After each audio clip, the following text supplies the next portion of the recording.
Assalamualaikum warahmatullahi wabarakatuh. Saya Farda Hidayatul Rusdiah. Kali ini saya akan mempresentasikan tentang kegiatan proyek pabrik semen yang ada di Tuban. Pertama-tama, sebelum membahas proses kegiatan dan dampak lingkungan dari pembangunan pabrik semen, penting bagi kita untuk memahami terlebih dahulu latar belakang dari proyek ini.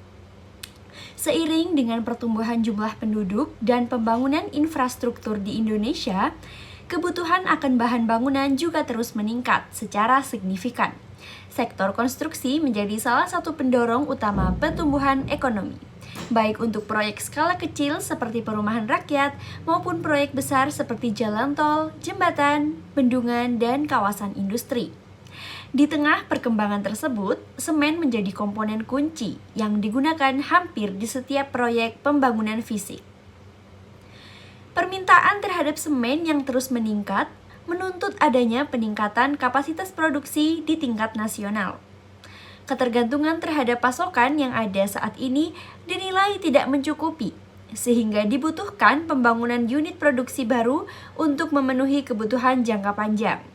Selain sebagai upaya pemenuhan kebutuhan dalam negeri, peningkatan kapasitas produksi juga mendukung kemandirian industri nasional dan mengurangi ketergantungan pada impor. Namun, industri semen termasuk dalam kategori industri berat yang dalam pelaksanaannya dapat menimbulkan dampak besar terhadap lingkungan, baik pada tahap pembangunan fasilitas maupun pada saat operasional berlangsung. Pabrik semen ini direncanakan akan dibangun di Desa Sumber Arum, Kecamatan Kerek, Kabupaten Tuban, Provinsi Jawa Timur. Lokasi ini dipilih karena memiliki posisi yang strategis, yaitu berada dekat dengan sumber daya utama berupa cadangan batu kapur dan tanah liat, yang merupakan bahan baku utama produksi semen. Kedekatan ini secara signifikan akan mengurangi biaya logistik dan operasional, serta dapat meningkatkan efisiensi produksi. Selain itu, lokasi ini juga cukup mudah dijangkau oleh jalur transportasi darat maupun pelabuhan untuk distribusi produk semen ke berbagai daerah. Dari sisi skala, kegiatan ini termasuk dalam kategori industri besar. Luas total area proyek mencapai 1.500 hektar. Di mana luas bangunan pabrik yang akan dibangun adalah sekitar 400.000 meter persegi. Dengan kapasitas produksi mencapai 6,3 juta ton semen per tahun, pabrik ini menjadi salah satu pabrik semen dengan output terbesar di kawasan tersebut. Dengan mempertimbangkan luas lahan yang sangat besar, kapasitas produksi yang tinggi, serta lingkungan yang meluas, maka sesuai dengan ketentuan dalam Peraturan Menteri Lingkungan Hidup dan Kehutanan Nomor 4 Tahun 2021, kegiatan ini termasuk dalam kategori wajib dilengkapi dengan dokumen AMDAL. Hal ini karena kegiatan berskala besar seperti ini berpotensi menghasilkan dampak yang multisektor. Jika kita lihat di tabelnya, yang saya berlingkaran merah, pabrik semen termasuk ke dalam kelompok dengan besaran dampak multisektor. Apa yang dimaksud dari besaran dampak multisektor? Artinya, suatu kegiatan ini bisa menghasilkan beragam dampak di banyak sektor lingkungan. Misalnya, ada dampak terhadap udara, terhadap air, terhadap tanah, sosial ekonomi, hingga kesehatan masyarakat. Jadi, tidak hanya berdampak pada satu aspek saja. Lalu, kenapa kegiatan ini secara ilmiah wajib memiliki AMDAL? Karena skala kegiatannya yang sangat besar. Pembangunan pabrik semen melibatkan pengolahan bahan baku dalam jumlah besar dan penggunaan alat berat. Lalu juga penggunaan sumber daya alam dalam jumlah besar, misalnya batu kapur, tanah liat, air, dan juga energi. Dan juga berpotensi menimbulkan pencemaran udara dan air, seperti debu, karbon dioksida, nitrogen oksida, dan limbah cair. Tahap pertama dalam kegiatan pembangunan pabrik semen adalah prakonstruksi, yang merupakan fase awal sebelum dimulainya pembangunan fisik.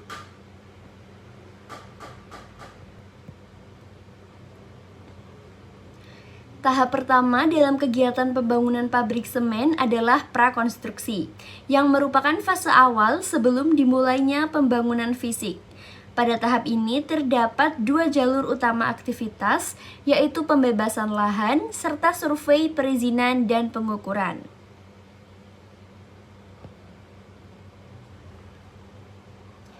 Pembebasan lahan dilakukan untuk menyediakan ruang bagi pembangunan pabrik.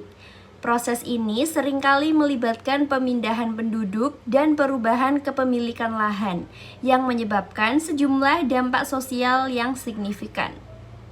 Penduduk yang dipindahkan dapat mengalami potensi konflik sosial dan kelompok yang kehilangan hak atas lahannya akan menjadi landless, yaitu tidak lagi memiliki akses atas tanah produktif. Akibatnya, mereka kehilangan mata pencaharian, pendapatan menurun, dan bahkan dalam beberapa kasus bisa memicu peningkatan kriminalitas karena tekanan ekonomi.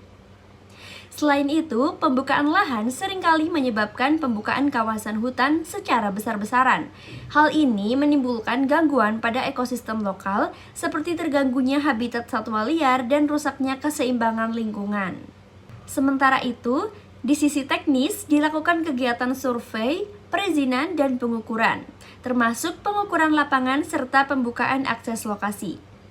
Pengukuran ini memerlukan pemasangan patok dan alat di lapangan yang bisa mengganggu aktivitas warga sekitar, terutama bila dilakukan tanpa sosialisasi.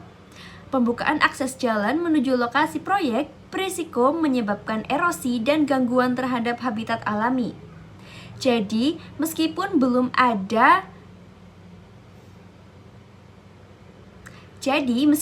ada pembangunan fisik, tahap prakonstruksi ini sudah memiliki potensi dampak sosial lingkungan yang besar jika tidak dikelola dengan baik. Memasuki tahap konstruksi, kegiatan yang dilakukan sudah bersifat fisik dan langsung berdampak pada lingkungan sekitar. Tahapan dimulai dari pembersihan lahan, di mana vegetasi seperti pepohonan, semak, dan rumput dibersihkan menggunakan alat berat. Hal ini menyebabkan hilangnya habitat hewan liar yang tinggal di area tersebut, dan pada akhirnya menyebabkan penurunan keanekaragaman hayati. Setelah lahan bersih, dilakukan mobilisasi alat dan material, yaitu proses keluar masuknya truk, alat berat, dan material konstruksi. Lalu lintas alat berat ini menimbulkan kemacetan, kerusakan jalan, serta polusi udara dan udara akibat mesin dan emisi kendaraan. Pada saat yang sama, terjadi rekrutmen tenaga kerja, termasuk dari luar daerah. Kehadiran pekerja luar ini berpotensi memicu konflik sosial karena adanya gesekan budaya atau ketimpangan sosial antara warga lokal dan juga pendatang. Sementara itu, pembangunan infrastruktur seperti bangunan pabrik, gudang, dan fasilitas lainnya dilakukan secara intensif. Proses konstruksi ini menimbulkan getaran, kebisingan, dan debu yang bisa mengganggu kenyamanan warga sekitar, dan bahkan berdampak pada kesehatan pernapasan. Secara keseluruhan, tahap konstruksi membawa dampak besar yang bersifat fisik, sosial, dan ekologis. Oleh karena itu, pengelolaan dampak pada tahap ini sangat krusial. Tahap operasi adalah saat pabrik mulai berfungsi penuh dan proses produksi semen berlangsung setiap hari. Tahap ini sangat kompleks dan melibatkan 4 pengolahan bahan. Apa sih anjir? Tahap operasi adalah saat pabrik mulai berfungsi penuh dan proses produksi semen berlangsung setiap hari. Tahap ini sangat kompleks dan melibatkan 4 proses utama: persiapan bahan baku, pengolahan bahan, pembakaran, dan penggilingan akhir. Pada proses persiapan bahan baku, dilakukan pemindahan dan penumpukan material seperti batu kapur, pasir silika, dan juga gipsum menggunakan alat berat. Aktivitas ini menyebabkan debu beterbangan ke udara yang menyebabkan penurunan kualitas udara di sekitar pabrik. Selanjutnya adalah pengolahan bahan yang dimulai dengan pencampuran bahan mentah menjadi raw mill menggunakan sistem konveyor. Proses ini menimbulkan getaran dan kebisingan yang bisa berdampak pada gangguan pendengaran jangka panjang bagi pekerja. Setelah dicampur, bahan mengalami penghalusan dan pengeringan.